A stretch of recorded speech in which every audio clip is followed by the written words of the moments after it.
जय सद्गुरुदेव। आज मैं आपको एक अवसर के बारे में जानकारी दूंगा और एक पेड ग्रुप शुरू करने जा रहा हूं जिसका शुल्क 251 रुपये रखा गया है। इसमें आपको प्रारंभिक साधना करवाई जाएगी और शिक्षा भी दिया जाएगा कि तंत्र क्षेत्र में कैसे कदम रखें और कैसे आगे बढ़े। और जो भी साधक साधिका इस ग्रुप में ज्वाइन होना चाहते हैं वो डिस्क्रिप्शन चेक करें। तो आज का विषय है 10 महाविद्याओं में सभी उपयोगी, मनवांछित फल देने में सक्षम और लोकप्रिय हैं।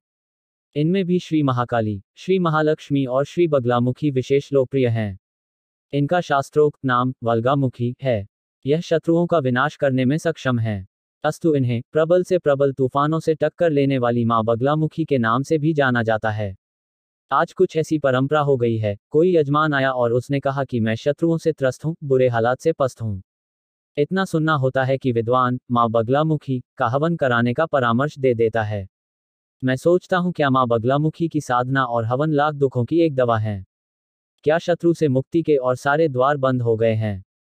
आप इस तथ्य को भली प्रकार से समझ लें, मां बगलामुखी अंतिम उपाय है, ना कि प्रथम, जो केवल मां बगलामुखी और मां धूमावती का हवन और साधना ही बतलाते हैं। होता यह है अनाड़ी का बतलाना और अनजान का खेलना, मतलब साधना और हवन का सत्यानाश।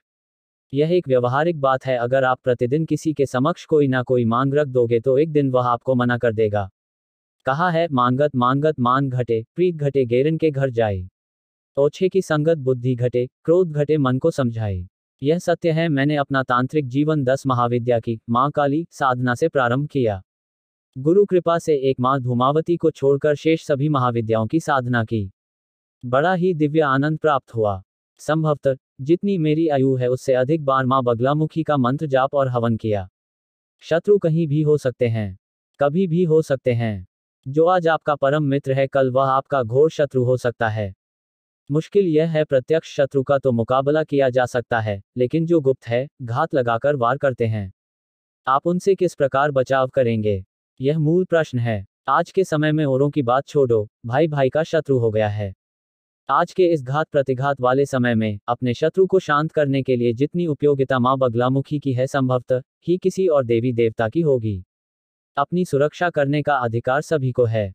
सुरक्षा प्राप्त करने का अधिकार सभी का है। अब वह माध्यम बगलामुखी साधना हो, हवन हो अथवा बगलामुखी तंत्र सुरक्षा कवच द्वारा हो।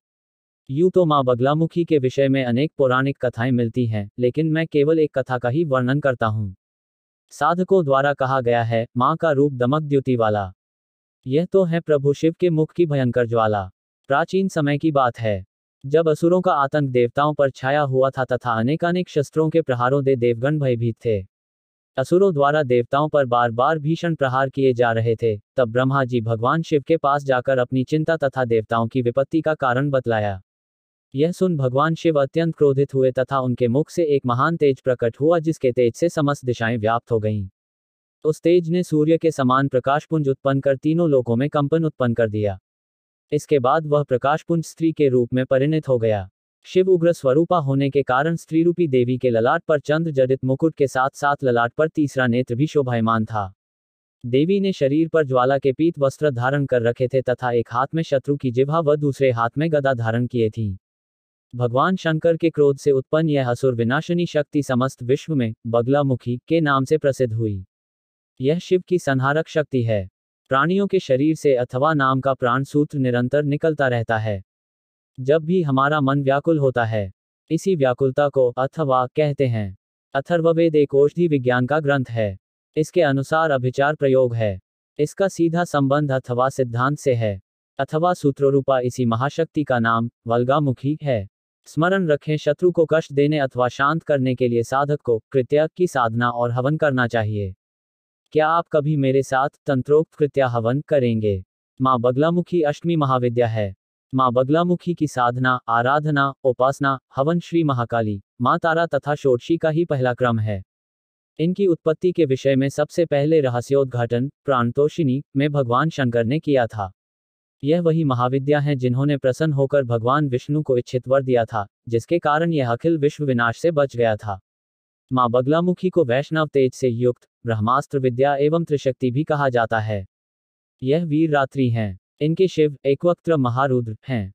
क्योंकि यह शीघ्र वर प्रदान करती हैं, इसलिए इनको सिद्ध विद्या भी कहा गया है। कलियुग में इनकी साधना, उपासना, आराधना, हवन श्रेष्ठ है। अनिवार्य शर्त केवल इतनी है, मार्गदर्शन करने वाला अनुभवी और इस विद्या का जानकार हो। मां बगलामुखी साधना दुधारी तलवार की तरह है। शत्रु के साथ कई बार साधक का भी अहित कर देती है।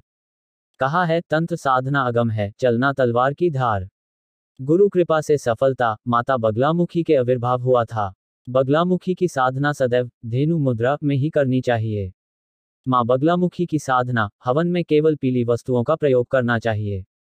जाप के लिए देसी कपूर में रखी पीली ब्रह्म ग्रंथि लगी हल्दी की माला, पीले वस्त्र, पीला आसन, पीली हरताल, पीली सरसों, केसर का तिलक करें। यही नियम बगलामुखी के तंत्रोक्त हवन में भी लागू होगा। अगर आपको हमारा वीडियो अच्छा लगता है तो आप चैनल को सब्सक्राइब करें और बेल बटन को दबाएं और ज़्यादा से ज़्यादा शेयर करें।